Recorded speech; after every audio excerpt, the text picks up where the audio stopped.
The JNU protest, I think the protests have turned ugly at this point. We are given to understand water cannons are being fired to try and disperse the protesters, the round of protesters that include teachers and students, faculty and students of JNU who are trying to march towards Parliament. The protests turning ugly as they were stopped somewhere close to the INA area as they were trying to march. Their permission has not been granted. Delhi police coming there to try and block this entire region and area. They were trying to force and push their way through. There are some, we do see some of them waving the tricolour there. But this is around that bus stop region. The entire area seems to have been cordoned. And there you go.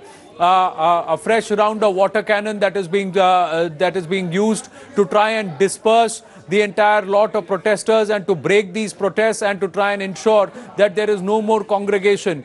They seem to be pushing back or pulling back, but after that the cops are also trying to now use a certain level of their assertion to try and dispel the protesters. There is a signal coming in from the cops to stop the water cannon burst, to try and dispel the protesters. The cops are repeatedly using their microphones to try and say that we need you to disperse. You don't have permission. There are barricades that have been put up. There are cops who are standing there and continuously recording the proceedings so that tomorrow if there are allegations of police brutality or police force, then there is enough evidence that they have on record to see that the police is only putting in countermeasures. There are some of those protesters who are now standing up on those barricades and further trying to obstruct, and then there is a fresh fire of the water cannons. That's what's happening, the use of the water cannons to try and disperse the protesters who continue to be unrelenting.